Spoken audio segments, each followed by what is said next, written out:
नमस्कार दोस्तों। सुखनासोपदेश के पहले पार्ट में मैं सीएस चौधरी आपका स्वागत करता हूं। अभिनंदन है, सभी साथी आ जाइए। और आज हम वो उपदेश पढ़ने जा रहे हैं जो सच में एक विद्यार्थी के लिए और एक युवा व्यक्ति के लिए तो संजीवनी है। हालांकि समझ में कम आता है क्योंकि उपदेश आते किसकी समझ में है। अक्सर हम यही तो कहते हैं कि पर उपदेश कुशल बहु तेरे। उपदेश देने में ही अच्छे लगते हैं, अगर सुनने को मिल जाए तो भाई सब दिमाग खराब हो जाता है। तो सभी का अभिवादन स्वीकार है। इसमें जो कुछ कहा जा रहा है वो सुकनास की तरफ से चंद्रापीड़ को कहा जा रहा है। मैं आपको कोई उपदेश देने नहीं जा रहा हूं। सभी फटाफट से ज्वाइन कर लीजिए। सभी को नमस्कार, सभी का अभिनंदन है, स्वागत है। सुकनास उपदेश आप पढ़ेंगे।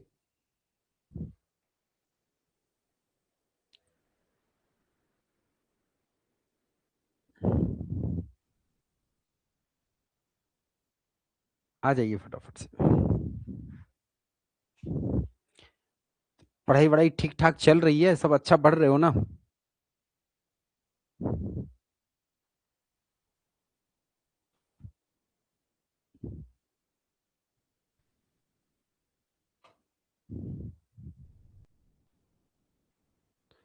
राधे राधे, नमस्कार। जय माता दी, जय श्री राम, जय श्री श्याम। शुरू करें बेटा? 2 मिनट हो चुके हैं। 2 मिनट में लगभग आने वाले विद्यार्थी आ चुके होते हैं।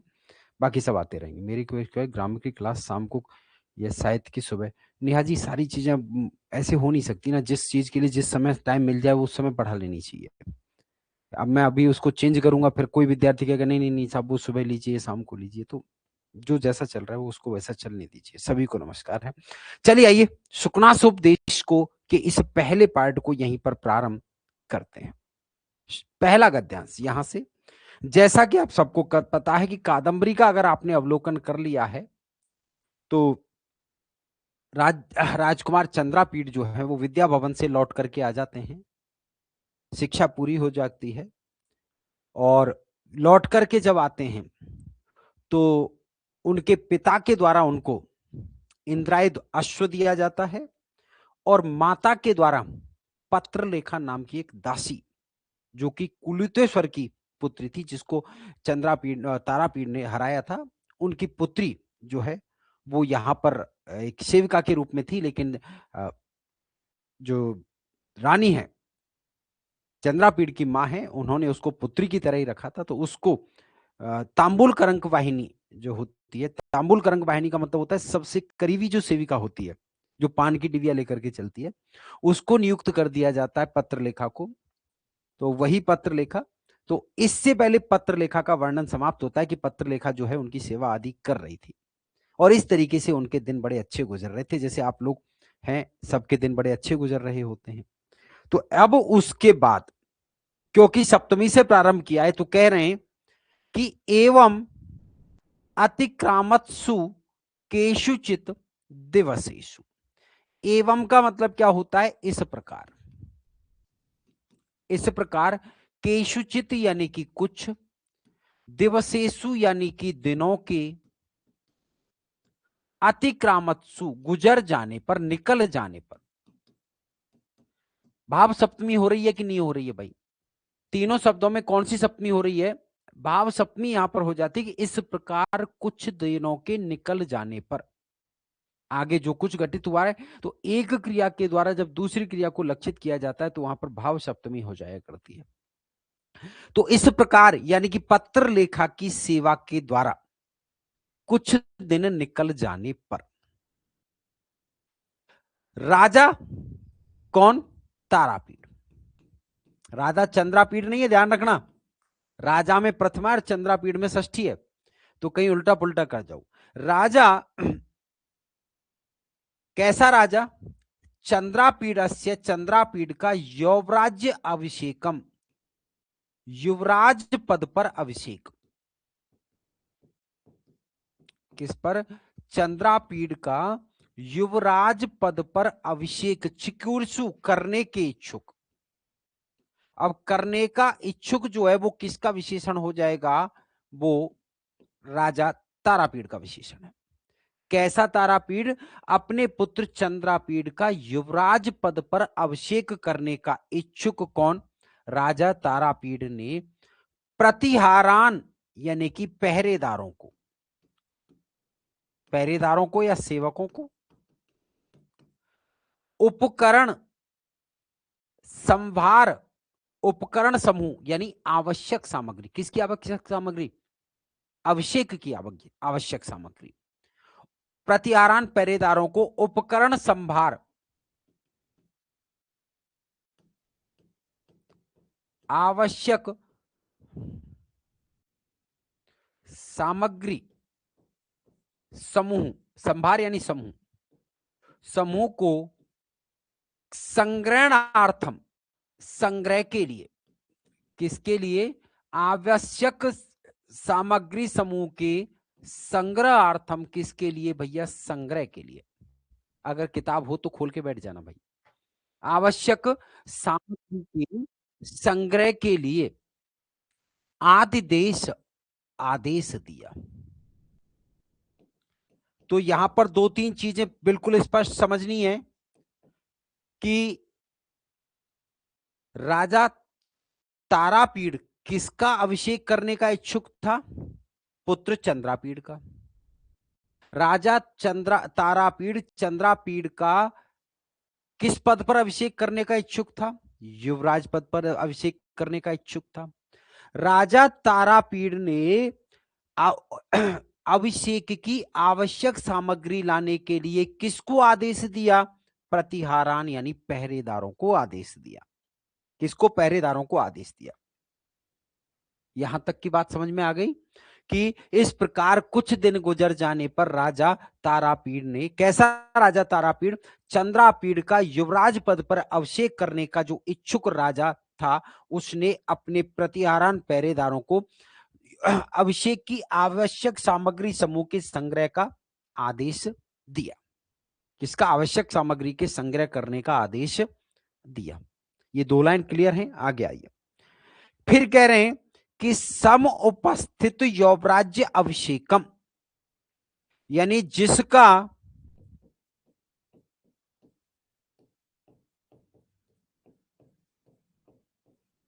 युवराज पद पर अभिषेक होने वाला है। क्या होने वाला है? जिसका युवराज पद पर अभिषेक होने वाला है, ऐसा, जिसका युवराज पद पर अभिषेक होने वाला है, ऐसा, ऐसे तम यानी कि उसको, अब उसको किसको? जो कि कदाचित यानी कि कभी, दर्शनार्थम आगतम, दर्शन के लिए आए हुए,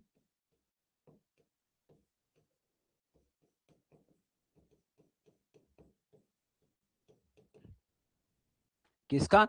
जिसका क्या होने वाला है? जिसका युवराज पद पर अभिषेक होने वाला है, ऐसे दर्शन के लिए आए हुए उस तम यानी कौन? चंद्रापीड़ को।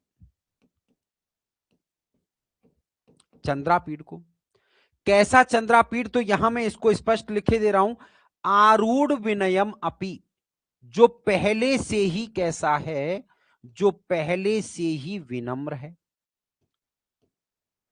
जो पहले से ही कैसा है? पहले से ही विनम्र उस चंद्रापीड़ को विनीत तरम इच्छन, और विनम्र बनाने के लिए, विनीत के साथ तरफ जुड़ गया तो यानी और ज्यादा विनम्र बनाने के लिए इच्छा से, सुकनास ने सविस्तरम, विस्तार पूर्वक, सुकनास ने विस्तार पूर्वक, उवाच यानी कि कहा, उवाच यानी कि कहा कि भैया राजा ने तो आदेश दे दिया, बात वहां खत्म हो गई थी। फिर कदाचित यानी कभी, समुपस्थित यौवराज्य अभिषेकम, जिसका युवराज पद पर अभिषेक होने वाला है, ऐसे तम दर्शनार्थम, कदाचित कभी, दर्शनार्थम आगतम, दर्शन के लिए आए हुए, तम यानी उस चंद्रापीड़ को, कैसा? उस विनम्र चंद्रापीड़ को, जो पहले से ही विनम्र है, पहले से ही जो कैसा है? जो कि पहले से ही विनम्र है, ऐसे उस चंद्रापीड़ को विनीत तरम इच्छन, और अधिक विनम्र करने की इच्छा से, सुकनास ने सविस्तार कहा। तो चंद्रापीड़ कैसा था? यौवराज समुपस्थित यौवराज्य अभिषेकम, ये किसका विशेषण हो जाएगा? तम, यानी उस चंद्रापीड़ का हो जाएगा। दर्शनार्थम आगतम, ये किसका है? दर्शन के लिए कौन आया हुआ था? ये बड़ा प्रश्न है। तो ये भी चंद्रापीड़ है कि कौन किसके दर्शन के लिए आया। अब कई बार ऐसा लगता है कि यार चंद्रापीड़ आया या तारा वो सॉरी शुकनास आया। तो कहानी यूं है कि जब युवराज पद पर अभिषेक होने वाला था उस समय, क्योंकि बहुत वरिष्ठ बुजुर्ग मंत्री थे सुकनास, राजा तारापीड़ के, और सुकनास का ही पुत्र वैशंपायन उसका मित्र था। तो अपने उस पिता तुल्य मंत्री सुकनास से आशीर्वाद लेने के लिए खुद चंद्रापीड़ चल करके उनके भवन में गया था। खुद चंद्रापीड़ जो है उनके भवन में गया था। ठीक है। तो समुपस्थित रौवराज्य अभिषेकम, जिसका युवराज पद पर अभिषेक होने वाला है, वो कौन? चंद्रापीड़। दर्शनार्थम कह आगतम, कहे कौन किसके दर्शन के लिए आया? सीधा प्रश्न है, हिंदी में जवाब दे दीजिए कि शुकनासोपदेश में कौन किसके दर्शन के लिए आया? तो दर्शन के लिए आया हुआ, यहां भी द्वितीया लगाइए। तो दर्शन के लिए आया हुआ कौन? तम, यानी उसको। और कैसा? आरूढ़ विनयम, यहां फिर द्वितीया लगाइए कि जो पहले से ही, जिस पर विनम्रता पहले से ही चढ़ चुकी है, यानी जो पहले से ही विनम्र है, ऐसा ऐसे उसको विनीततरम। और विनीत कौन? वो भी चंद्रापीड़ है। विनीतर करने की इच्छा से सुकनास ने विस्तार पूर्वक कहा। तो उवाच क्रिया का कर्ता तो कौन हो जाएगा? सुकनास हो जाएगा। लेकिन जो द्वितीया के पद हैं, समुपस्थित यौवराज्य अभिषेकम, दर्शनार्थम आगतम, आरूढ़ विनयम, विनीततरम, ये सबके सब तम के विशेषण हैं। और तम कौन है? चंद्रापीड़ है। उस चंद्रापीड़ को विस्तार पूर्वक कहा कि अब आ तो तू गया ही, अब अच्छी अच्छी बातें सुन ले। एक एक शब्द का अर्थ क्रम से बता चुका हूं। जरा सी भी शंका है तो मुझे बताइए, जरा सी भी शंका है तो मुझे बताइए। यानी यहां से क्लियर हो जाना चाहिए कि आदेश किसको दिया गया, कौन किसके पास आया, किस अवसर पर आया। ठीक है। आरूढ़ विनियम किसका विशेषण है, और समुपस्थित यौवराज्य अभिषेकम किसका विशेषण है? तो ये दोनों के दोनों किसके? चंद्रापीड़ के विशेषण यहां पर रहने वाले हैं। ठीक है। प्रश्नामृतम होता क्या है कि टिप्पणियां चीज को नीरस बनाती हैं। वास्तविकता यह है कि टिप्पणियों को देख करके ऐसा लगता है कि यार टिप्पणियां ही बढ़नी है क्या? नहीं, बहुत नहीं। एक अच्छे शब्दों को केवल आप थोड़ा सा याद रखेंगे, क्योंकि आपको पता है कि बहुत सारी टिप्पणियों में उलझ गए ना, तो जो काम की चीज है ना, या वो छूट जाएगी। ठीक है। तो इसलिए ये ध्यान रखना है कि कौन किसके लिए क्या कह रहा है, और वो सारी चीजें प्रश्नामृतम में मैं आपके लिए लेकर के आया हूं। यहां से इसको, चाहे आप आरपीएससी के विद्यार्थी हो, चाहे बीपीएससी के हो, चाहे यूपी के हो, चाहे हरियाणा के हो, चाहे पश्चिम बंगाल के हो, ये चीज आपको नोट डाउन करनी है। कौन सी? चंद्रापीडस्य यौवराज्य अभिषेकम चिकीर्षु कह, चंद्रापीड़ का युवराज पद पर अभिषेक करने का चिकीर्षु यानी कि इच्छुक कौन था? तो चंद्रापीड़ का युवराज पद पर अभिषेक करने का इच्छुक कौन थे? उसके पापा जी यानी कि तारापीड़ थे। फिर कह रहे हैं तारापीड़ किमर्थम प्रतिहारान उपकरण संभार संग्रहार्थम आदिदेश, तारापीड़ ने किस लिए पहरेदारों को उपकरण यानी आवश्यक सामग्री समूह को लाने के, संग्रह करने का आदेश दिया? तो चंद्रापीडस्य यौवराज्य अभिषेकार्थम। एक और क्यों आदेश दिया था? चंद्रापीड़ के यौवराज पद पर अभिषेक के लिए। राजा तारापीड़ उपकरण संभार संग्रहार्थम, कान आदिदेश, संग्रह लगा लेना उसमें। राजा तारापीड़ ने उपकरण संभार के संग्रह के लिए किसको आदेश दिया? प्रतिहारान यानी कि पहरेदारों को आदेश दिया। कदाचित कह कस्य दर्शनार्थम आगत है। अब दोनों प्रश्न आ गए, देखो यहां पर, कभी कौन किसके दर्शन के लिए आया? अच्छा, एक समय वो था, अगर याद करो, कि जब शुरुआती दौर में हम शुकनासोपदेश पढ़ रहे थे, तब तो यही नहीं पता था कि कौन किसके दर्शन के लिए आया। सच बताओ, पता था क्या? यूं ही लगता था, कंफ्यूज ही रहते थे, वो उसके पास आया कि वो उसके पास आया, क्योंकि ऐसी एक एक शब्द की व्याख्या करे कौन? बस चली जा रही थी उम्र धीरे धीरे। क्यों? तो कभी कौन किसके दर्शन के लिए आया? तो चंद्रापीड़ सुकनासस्य दर्शनार्थम, सुकनास के दर्शन के लिए आया था। और समुपस्थित यौव राज्य अभिषेकम च तम, अत्र तम इति पदेन कह संकेतित, यहां तम शब्द के द्वारा किसको संकेतित किया गया था? यहां पर चंद्रापीड़ को संकेतित किया गया है। किसको संकेत, कौन संकेतित है? चंद्रापीड़ यहां पर बताया गया है। तो अब बताइए कोई शंका है क्या? आगे सारे प्रश्न अब उल्टा भी आपको याद रखना है कि चंद्रापीड़ का युवराज पद पर अभिषेक करने का इच्छुक कौन था? तारापीड़। तो ये प्रश्न भी तो बन जाएगा कि तारापीड़ किसका युवराज पद पर अभिषेक करना चाहता था? तो चंद्रापीड़ का हो जाएगा। क्या बात है आरोही, कादंबरी कथा लाजवाब बढ़ाए हैं। अरे वो कथा ही लाजवाब भाई, 3 जन्मों की कथा है तो फिर आनंद तो आना चाहिए ना उसमें। नहीं, हमको दोनों तीनों कथा में आनंद आया। कादंबरी कथा को भी लाजवाब पढ़ा है, 10 कुमार चरितम की कथा भी पूरी पढ़ाई है, उसको में भी आनंद आया। और तीसरा क्या था? तीसरा था आपका वासव दत्ता, जो सब सिलेबस में नहीं है, वासव दत्ता को पढ़ने में भी, पढ़ाने में बहुत मजा आया है। क्लियर बेटा, चलूं आगे? अब और भी प्रश्न है यहां पर। कह विनीत, कह चंद्रापीड़म विनीत तरम कर तुम इच्छति, कौन चंद्रापीड़ को और अधिक विनम्र करना चाहता है? उपनाश करना चाहता है। फिर कह रहे हैं अत्र आरूढ़ विनयम पदेन कह संकेतित, इस गद्यांश में आरूढ़ विनयम पद के द्वारा किसको संकेतित किया गया है? तो आरूढ़ विनम यानी जो पहले से ही विनम्र था, कौन था? सुकनास, तारापीड़ या चंद्रापीड़? तो पहले से ही विनम्र कौन था? चंद्रापीड़ था। गद्यांशे अस्मिन् चंद्रापीड़स्य विशेषणानि सन्ति, इस गद्यांश में चंद्रापीड़ के कौन कौन से विशेषण हैं? एक तो समुपस्थित यौवराज्याभिषेकम, दर्शनार्थम आगतम, आरूढ़ विनयम, चारों के चारों कौन हैं? ये चंद्रापीड़ के लिए ही कहे गए हैं।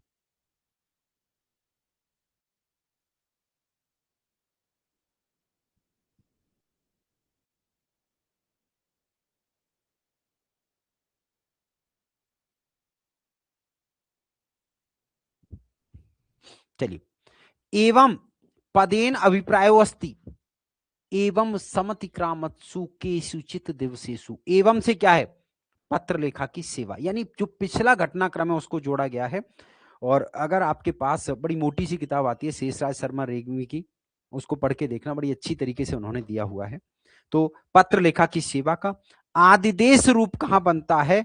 आंग उपसर्ग पूर्वक दिस धातु का लिट लकार प्रथम पुरुष एक वचन बनता है। ये टिप्पणी यहां पर अच्छी है क्योंकि लिट लकार और लुंग लकार दोनों महत्वपूर्ण होते हैं।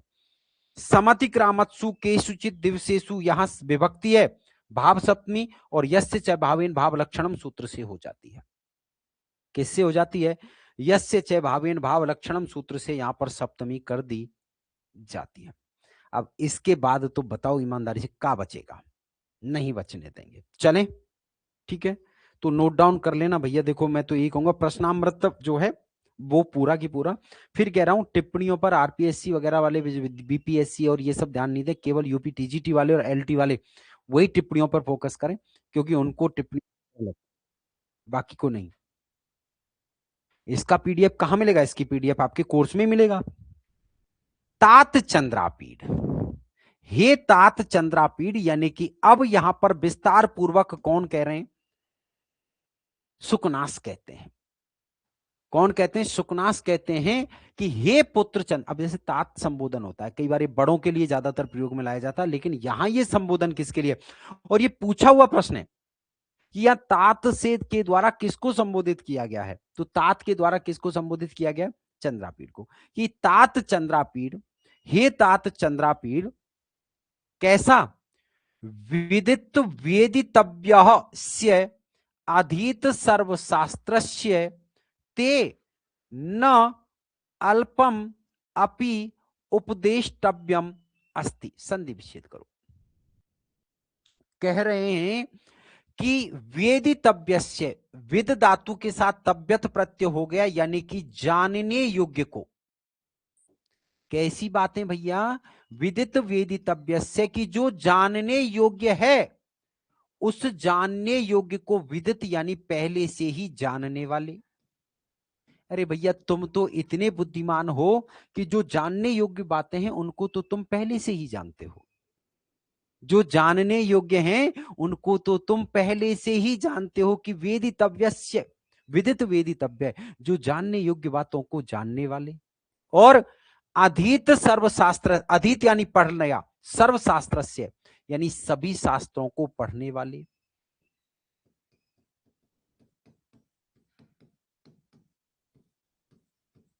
सभी शास्त्रों को पढ़ने वाले ते कौन है? कौन है भाई ते? यहां भी षष्ठी, यहां भी षष्ठी और यहां भी षष्ठी, यानी ते कौन है? ये ते चंद्रापीठ है। ते यानी ये चंद्रापीठ है कि तुम जो है अल्पम अपि, अल्प यानी थोड़ा, अपि यानी भी, यानी थोड़ा भी, उपदेष्टव्यम उपदेश योग्य,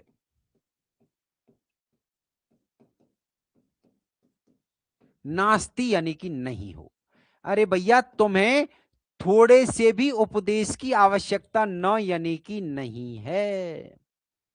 क्या कह रहे हैं कि तुम्हें तो, तुम तो क्या हो? अरे तुम तो वेदित वेदितव्य हो, यानी कि जो जानने वाली बातों को सब कुछ जानता है वो हो। और अधीत सर्वशास्त्र, तुमने तो सभी शास्त्रों का अध्ययन कर लिया है, तो इसलिए तुम क्या हो? अल्पम अपि उपदेष्टव्यम न अस्ति, थोड़े से भी उपदेश के लिए योग्य नहीं हो, यानी तुम्हें थोड़े से भी उपदेश की आवश्यकता नहीं है। ये नहीं कह रहे कि तुम योग्य नहीं हो, मतलब इसका सीधा मतलब यह है कि तुम्हें थोड़े से भी उपदेश की आवश्यकता नहीं है, तुम्हें थोड़े से भी उपदेश की आवश्यकता नहीं है। फिर क्यों? तो कह रहे हैं कि केवलम च निसर्गत एव अभानुभेद्यम अरत्नालोक छेद्यम अप्रदीप प्रभा अपनेयम अति गहनम तमो यौवनम प्रभ। केवल कह रहे हैं कि भाई साहब निसर्गतः यानी स्वाभाविक, केवल स्वाभाविक रूप से ही, देखो कुछ चीजें ऐसी होती हैं जो नेचुरली जैसी हैं वैसी रहती हैं। कह रहे हैं कि निसर्गत यानी केवल स्वाभाविक रूप से ही। अब यहां पर प्रश्न है, ध्यान रखना, यहां पर इसमें अगर आप नए तत्पुरुष पे चूक गए तो आप सब कुछ चूक गए। किसी भी कीमत पर नए तत्पुरुष आपको नहीं चूकना है, ठीक है? कह रहे हैं केवल स्वाभाविक रूप से ही। अब यहां आइए, भानुभेद्यम नहीं है, ये क्या है? ये है अभानुभेद्यम। अब आपको कह देगा, क्या कहेगा कि यौवन प्रभवम तमह भवति, कि यौवन से युक्त से उत्पन्न, युवावस्था में उत्पन्न होने वाला अंधकार होता है। अब अगर आपने इसको अलग नहीं किया, एव प्लस अभानु क्या हो जाएगा? ए पूरा कर रहा हूं मैं, एव प्लस अभानु भेद्यम, फिर यहां से अलग करेंगे अ रत्नालोक लोकोच्छेद्यम, लोक प्लस उच्छेद्यम हो जाएगा। और फिर अलग करेंगे यहां से नए तत्पुरुष में अप्रदीप प्रभापनेयम, अप्रदीप प्रभापनेयम, फिर अति गहनम। अब यहां पर गलती क्या होती है वो मैं आपको बता देता हूं कि निम्न में से आपसे पूछा जाएगा कि यौवन प्रभ यानी कि युवा अवस्था में उत्पन्न होने वाले अंधकार का विशेषण नहीं है।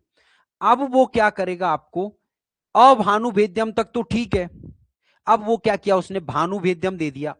अब हम क्या करेंगे, हमसे गलती ये होती है कि हमने तो भानुभेद्यम पढ़ रखा था, वो ये याद नहीं कि भानुभेद्यम नहीं है, वो नए तत्पुरुष का प्रयोग है। अभानुभेद्यम यानी जिसको सूर्य भी क्या नहीं कर सकता, सूर्य भी जिसको नहीं भेद सकता।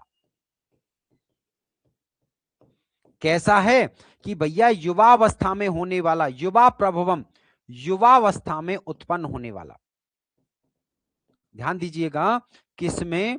युवावस्था में उत्पन्न होने वाला, क्या? तमो यानी कि अंधकार, तमो यानी क्या हो जाएगा? तमह यानी कि अंधकार हो जाएगा।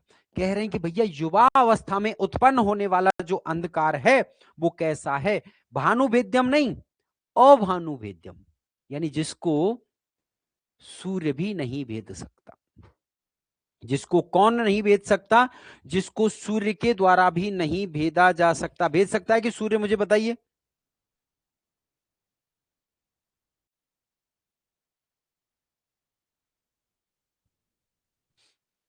नहीं भेद सॉरी। फिर अब आगे क्या दिखेगा, सब हमने इस म को क्या करेगा, वो अनुस्वार बना देगा। और अब दिखेगा रत्नालोक छेद्यम। रत्नालोक नहीं है भाई, अरत्नालोक है।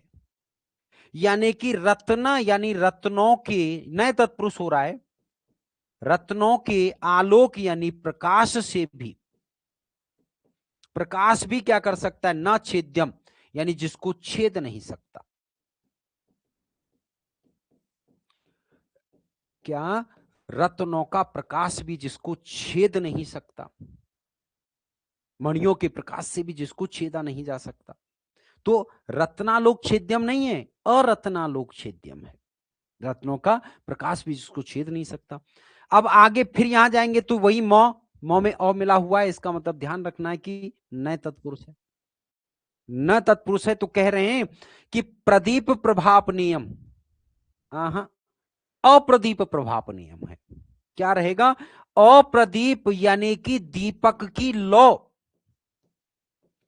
दीपक की लौ आप कह सकते हैं, रोशनी आप कह सकते हैं, से भी जिसको क्या नहीं किया जा सकता, दूर नहीं किया जा सकता। दीपक की लौ से भी जिसको क्या नहीं किया जा सकता, दूर नहीं किया जा सकता। अगर आपने यहां पर क्या चुन लिया, प्रदीप प्रभाव नियम चुन लिया, तो आप तो जीत गए। फिर तो ये कहां रहा है, यानी प्रदीप प्रभाव नियम का मतलब क्या हुआ, दीपक की ज्योति से जिसको हटाया जा सके। लेकिन यहां तो कह रहे हैं कि अप्रदीप प्रभाव नियम, यानी दीपक की ज्योति से जिसको नहीं हटाया जा सकता। क्या नहीं किया जा सकता, दीपक की ज्योति से जिसको नहीं हटाया जा सकता। फिर कह रहे हैं अति गहनम, अत्यधिक घना। अति गहनम यानी कैसा हो जाएगा, अत्यधिक घना, यौवन प्रवम तमय, युवा अवस्था में उत्पन्न होने वाला क्या अंधकार होता है। फिर देख लीजिए कि तात चंद्रापीड़, हे तात चंद्रापीड़, वेदितव्य विदित यानी विदित वेदितव्य, जानने योग्य को अच्छी तरीके से जान लेने वाले, अधीत सर्वशास्त्रस्य, तथा सभी शास्त्रों को, वेदादि वेद और जो भी है संपूर्ण शास्त्रों को अधीत यानी पढ़ लेने वाले, ते यानी तुम, अल्पम अपि थोड़े से भी उपदेष्टव्य उपदेश देने योग्य नास्ति न अस्ति, न यहां से लाएंगे नहीं हो, यानी तुम्हें जरा से भी उपदेश की आवश्यकता नहीं है, क्योंकि तुम जानने योग्य बातों को जानते हो और तुमने सभी शास्त्रों का अध्ययन बड़े अच्छे से कर लिया है। ठीक है। फिर कह रहे हैं केवम निसर्गत, कि स्वाभाविक रूप से ही, कैसे भैया, स्वाभाविक रूप से ही यौवन प्रभवम तम, युवा अवस्था में उठने वाला जो अंधकार होता है, युवा अवस्था में इसको किसकी, अगर आपने साइकोलॉजी पढ़ी है तो किसकी, तूफान और जजावतों की अवस्था कहते हैं। हालांकि इसको गोल्डन भी एज भी कहा जाता है, लेकिन गोल्डन एज कुछ नहीं है भाई साहब, तूफान ही तूफान इसमें आ रहे होते हैं। तो युवा अवस्था का जो तूफान होता है वो अलग होता है। तो युवा अवस्था में उत्पन्न होने वाला जो गहन अंधकार है वो इतना गहन होता है कि वह भानु यानी सूर्य के भी उसको क्या नहीं कर सकता, भेद नहीं सकता। सूर्य जो पूरे जगत के अंधकार को भेद करके उजाला कर देता है, लेकिन इस अंधकार को तो सूरज भी नहीं भेद पाता है। और अरत्नालोक छिद्यम, रत्नों का जो प्रकाश होता है, मणिया आदि जो रत्न हैं उनका जो प्रकाश है वो भी इस युवावस्था के अंधकार को छेद नहीं पाता है। और अदीप प्रदीप प्रभाप नियम, तथा दीपक की ज्योति यानी लौ से भी जिसको हटाया नहीं जा सकता है, दूर नहीं किया जा सकता है। और इस तरीके से अति गहनम बहुत ही घना होता है। अति गहनम यानी कैसा होता है, बहुत ही घना ये अंधकार होता है। क्लियर है, कोई शंका तो बताइए।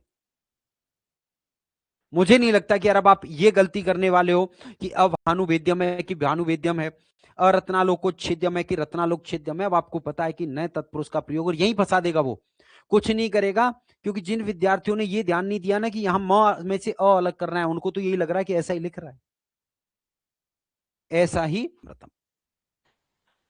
विदित वेदितव्य अधीत सर्वशास्त्र कह, ये नोट डाउन करना। विदित वेदितव्य यानी कि जानने योग्य को जानने वाला, अधीत सर्वशास्त्र सभी शास्त्रों को पढ़ने वाला कौन था?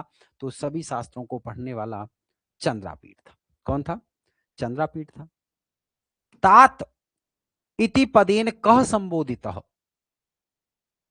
चंद्रापीठ को संबोधित किया है, कौन से अर्थ में किया है? पुत्र अर्थ में। किसमें? पुत्र अर्थ में। अब अगला अभानुवेद्यम अरत्नालोकोच्छेद्यम अप्रदीप प्रभापनेयम अति गहनम किम, जिसको सूर्य भी नहीं भेद सकता, जिसको रत्नों के द्वारा छेदा भी नहीं जा सकता, जिसको दीपक की प्रभा से दूर नहीं किया जा सकता, ऐसा अति गहन क्या है? तो यौवन प्रभवम तम, यानी युवा अवस्था में उत्पन्न होने वाला मद रूपी जो अंधकार है वो। तो ये आपका प्रश्नामृत, क्योंकि इसमें ज्यादा प्रश्न बनते नहीं है, तो कहीं कोई शंका है तो बताइए, नहीं तो आगे चलते हैं। और ईमानदारी से बता दो कि वास्तव में सुखनास उपदेश में धुरंधर आनंद आ रहा है कि नहीं आ रहा है? सब कुछ मिल रहा है, शब्दार्थ भी मिल रहे हैं, एक एक शब्द की व्याख्या भी मिल रही है, और सबसे बड़ी चीज ये अमृत आप लोगों को मिल रहा है। चलें, इसके बाद अगर तुमने सुखनास उपदेश गलत किया तो सच बता रहे हैं घर आके मारेंगे भाई साहब।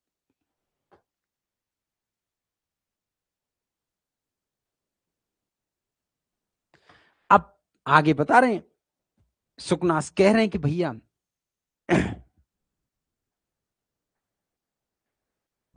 चलिए आनंद आ जाए, इससे बढ़िया क्या हो सकता है भाई साहब? क्यों सुनील? कि अपरिणाम उपशमः दारुणो लक्ष्मी मद। अपरिणाम, परिणाम का मतलब क्या होता है? परिणाम यानी कि वृद्धावस्था। अब अगर हम इसको कहें कि परिणाम उपशमः, उपशमय का मतलब शांत होने वाला, परिणाम उपशमय का मतलब क्या हो गया? शांत होने वाला। लेकिन यहां क्या किया? न तत्पुरुष लगा दिया पहले, और न तत्पुरुष लगा करके, यानी न परिणाम उपशमः, यानी कि वृद्धावस्था में भी क्या? शांत न होने वाला।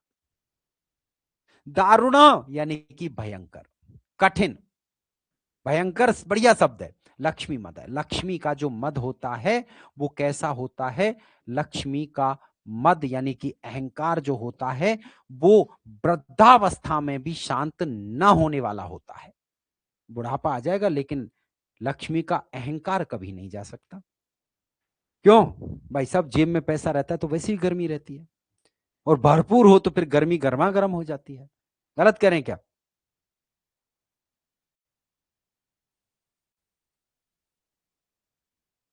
आइए, तो अपरिणाम उपशमः दारुण लक्ष्मी मद, कि भाई लक्ष्मी का जो मद होता है, किसका? दौलत का नशा। सीधे शब्दों में कह दूं तो क्या कहोगे? दौलत का नशा जो होता है वो वृद्धावस्था में भी शांत ना होने वाला, बड़ा भयंकर होता है। दारुणा लक्ष्मी मद, भयंकर जो लक्ष्मी का मद है वो कैसा? वृद्धावस्था में भी शांत नहीं होता है, वृद्धावस्था में भी शांत नहीं होता है।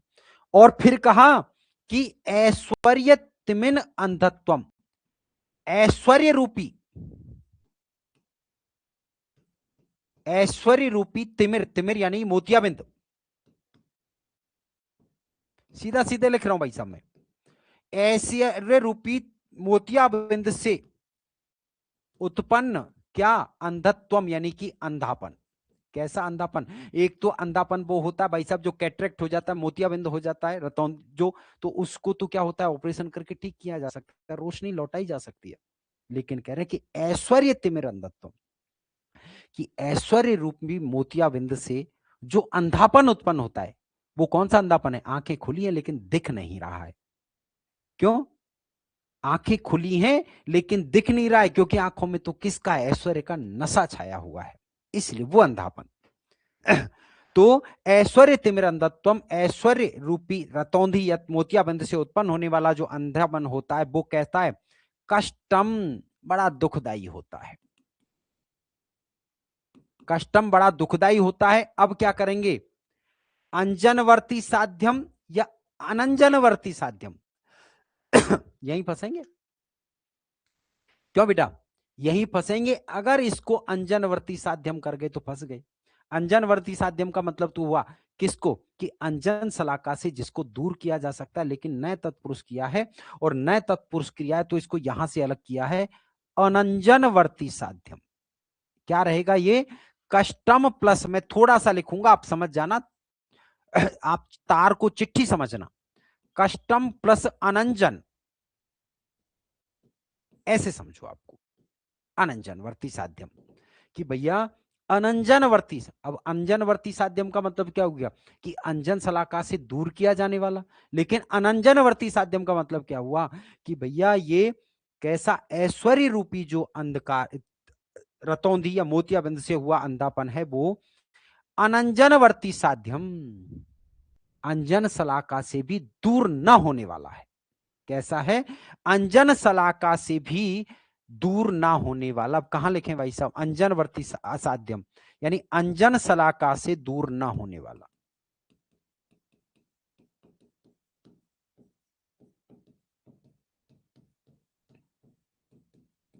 ठीक है, कितना बढ़िया बढ़िया महंगा काजल लगा लो, सुरमा लगा लो, फिर भी जो ऐश्वर्य से प्राप्त हुआ अंधापन है ना, यानी ऐश्वर्य से आंखों पे जो अंधेपन की परत, नशे की जो परत चढ़ती है, उसको किसी से नहीं मिटाया जा सकता। उसको किसी से नहीं मिटाया जा सकता। अनंजनवर्ती साध्यम होता है कि ऐश्वर्य रूपी मोतियाबिंद से प्राप्त हुआ अंधापन कैसा होता है, बड़ा ही कष्टदायी। और अनंजनवर्ती साध्यम होता है, यानी कि इसको अंजन शलाका से भी ठीक नहीं किया जा सकता है। फिर कह रहे हैं कि दर्प दाह ज्वर ऊष्मा।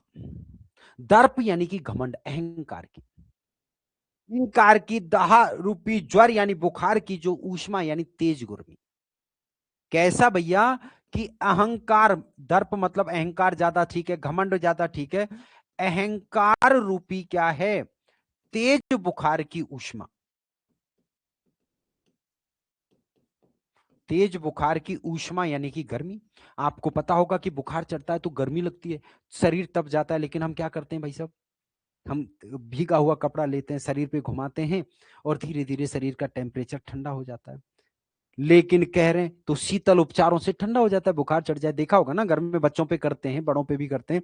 खासकर बड़े तो आजकल चल जाता है, लेकिन बच्चों को अगर बुखार बुखार हो जाए तो तुरंत से क्या करते हैं, उसको कपड़ा लगा करके गीले कपड़े से उसको क्या करते हैं, उसके शरीर को ठंडा करते हैं। लेकिन कहा कि भैया दर्प दाह ज्वर ऊष्मा, अहंकार रूपी जो तेज बुखार की गर्मी है ना, वो गर्मी तो कैसी है?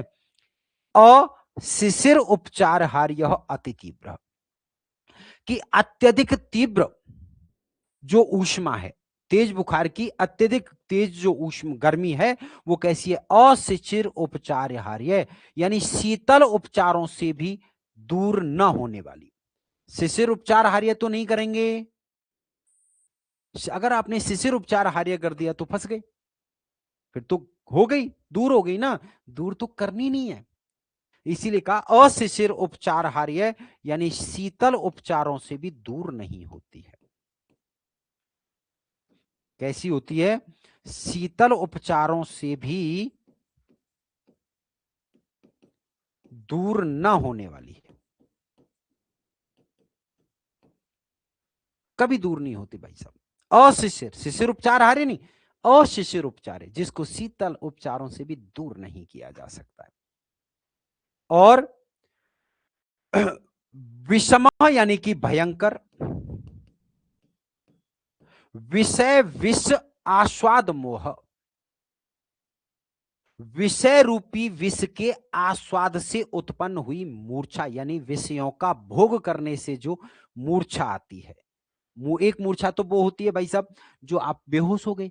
बेहोश हो गए तो आपको मूल मंत्रों से क्या करेंगे भाई? आपने जहर ले लिया, जहर गलती से जहर आपके चला गया, नशा चढ़ गया, जहर चढ़ गया, बेहोश हो गए। तो मंत्र आदि से, औषधि आदियों से उसको क्या कर दिया जा सकता है? शांत किया जा सकता है जहर के प्रभाव को। लेकिन कह रहे हैं कि विषय विषास्वाद मोह, विषय रूपी यानी कौन से विषय? भोग विषय जो है, बहुत भोग विषय, कि विषय रूपी विषयों,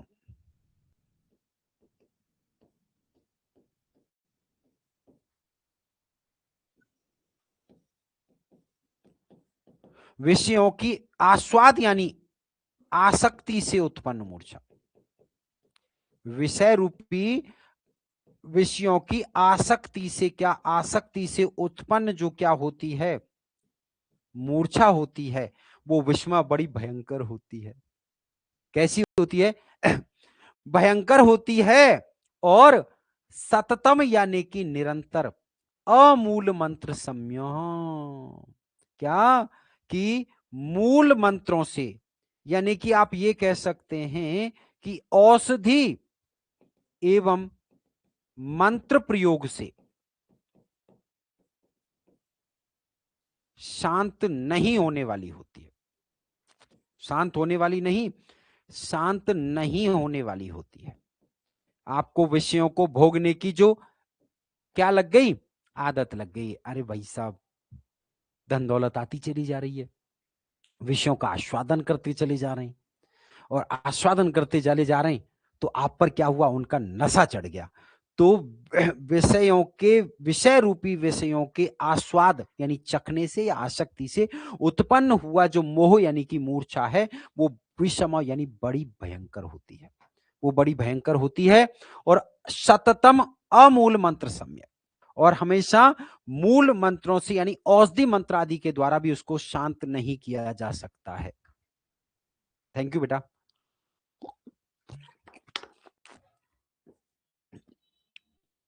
जब पढ़ाने में आनंद आ रहा होता है ना, तो सच बताऊं भूख प्यास पता ही नहीं चलता।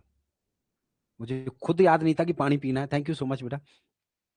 तो समझ में आ गया, मूल मंत्र सम्य नहीं, अमूल मंत्र सम्य रहेगा। फंसाएगा आपको, और वो फंसाए नहीं फंसाए प्रश्न अमृत में मैं फंसा दूंगा, इसलिए बहुत सावधान रहना है।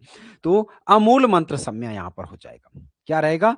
सततम। मैं यहां लिख भी देता हूं जिससे आपको गलती नहीं करे। सततम प्लस अमूल मंत्र सम्य हो। ठीक है, कि जो हमेशा मूल मंत्र यानी औषधियों मंत्र आदि से भी कैसी है, शांत होने वाली नहीं होती है। और कह रहे हैं कि राग मल अवलेप, आसक्ति रूपी मल का लोप लेप। राग का मतलब क्या होता है? आसक्त हो जाना, किसी विषयों के प्रति आसक्ति, कि आसक्ति रूपी मल का अवलेप।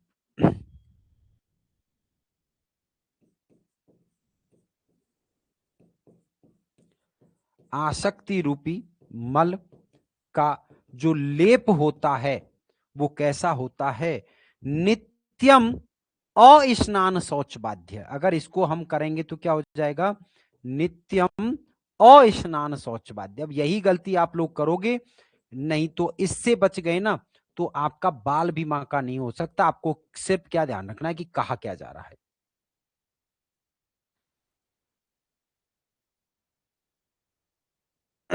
तो कह रहे हैं कि भैया नित्यम हमेशा अस्नान शौच बाध्य, कि स्नान आदि से, स्नान शौच बाध्य यानी कि स्नान आदि के द्वारा जिसको बाध्य यानी कि खत्म किया जा सके। लेकिन यहां तो क्या कहा?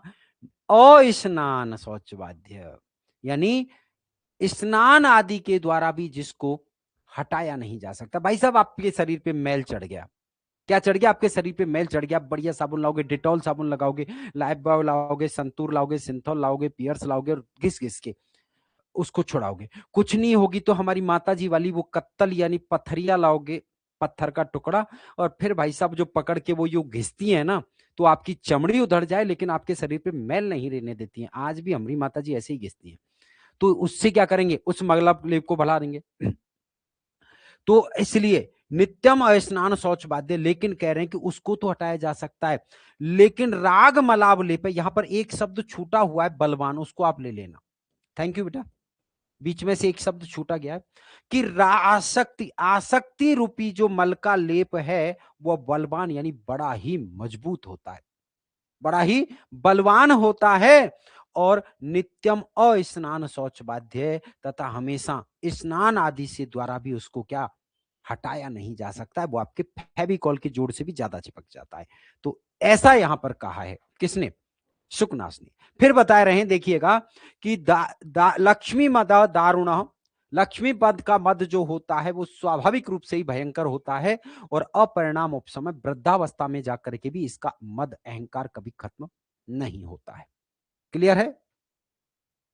और कष्टम अनंजन वर्ती साध्यम ऐश्वर्य तिमिर अंधत्वम, कि ऐश्वर्य रूपी रतौंधी मोतियाबिंद कोई भी बीमारी लगा लेना, उससे उत्पन्न होने वाला जो अंधत्वम यानी अंधापन है वो कैसा है, बड़ा ही कष्टदायी होता है और अनंजन वर्ती साध्यम, तथा जिसको अंजन सलाका से भी हटाया नहीं जा सकता है, ठीक नहीं किया जा सकता है।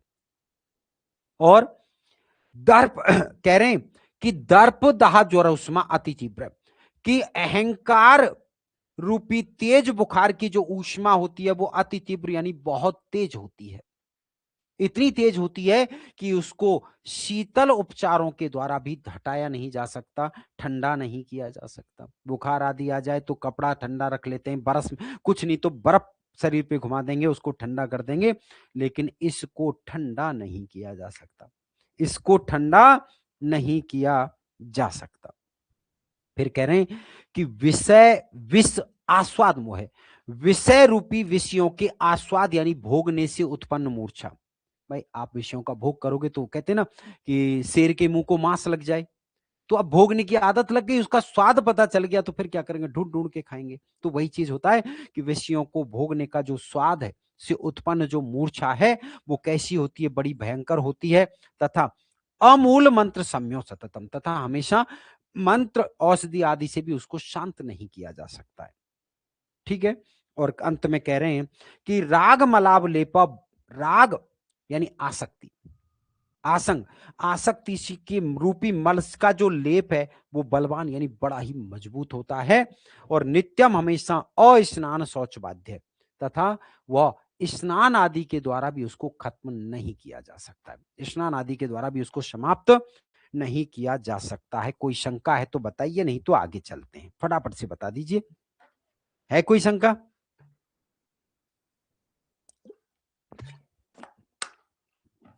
कह रहे हैं कि अपरिणाम उपशमः दारुण कह, वृद्धावस्था में शांत ना होने वाला भयंकर क्या है, तो कह रहे हैं भाई लक्ष्मी मदह।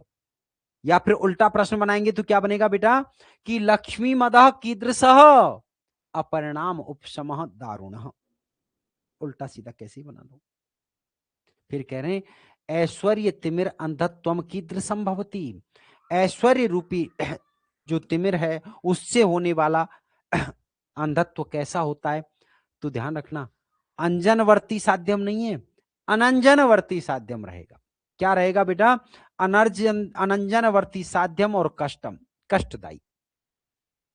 फिर कहा कि अनंजनवर्ती साध्यम कष्टम किम, ये उल्टा बना दिया है हालांकि, तो ये आपको बनाना था, ये पहले एक प्रश्न मैंने बना दिया कि अनंजनवर्ती साध्यम कष्टम किम, कि अंजन सलाका से भी दूर ना होने वाला कष्टकारी क्या है, ऐश्वर्य तिमिर अंधत्वम, ऐश्वर्य रूपी तिमिर से प्राप्त हुआ अंधकार।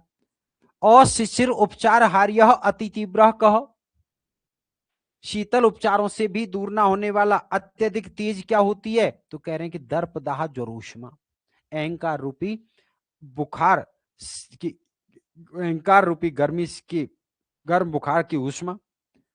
विषय विषास्वाद मोह कीदृश सततम, यानी कि विषय विश्वास्वाद मोह कैसा होता है, तो सततम अमूल मंत्र सम्य, यहां तक आएगा ये, इसमें डैश लगाइएगा, सततम अमूल मंत्र सम्य, मूल मंत्र सम्य नहीं, अमूल मंत्र सम्य। फिर है राग मलाव लेप कीदृशो भवति, नित्यम अस्नान शौच बाध्यो बलवान, हमेशा स्नान और पवित्र शौच मतलब यानी कि पवित्र आदि करने के जो साधन होते हैं उनसे भी जो दूर ना हो सके, और ऐसा बलवान होता है, मजबूत होता है भाई साहब, फेविकॉल के जोड़ की तरह। तो ये आपका यहाँ पर मेरे हिसाब से यहीं पर विराम दे देना चाहिए, क्योंकि सुखना शुभ जैसा विषय है, मेरा व्रत है और लगातार बोलना है, तो फिर थोड़ा सा लगता है कि ज्यादा हो जाएगा। आज यहीं विराम दे दें आप लोग कहीं तो।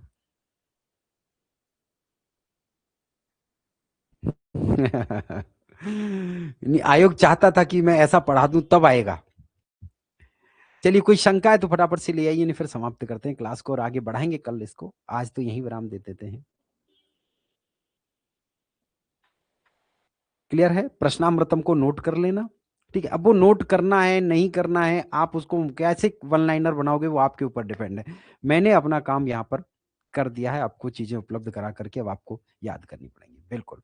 तो विश्वास बनाए रखिए, मेहनत इसी स्तर पर रहेगी। धन्यवाद।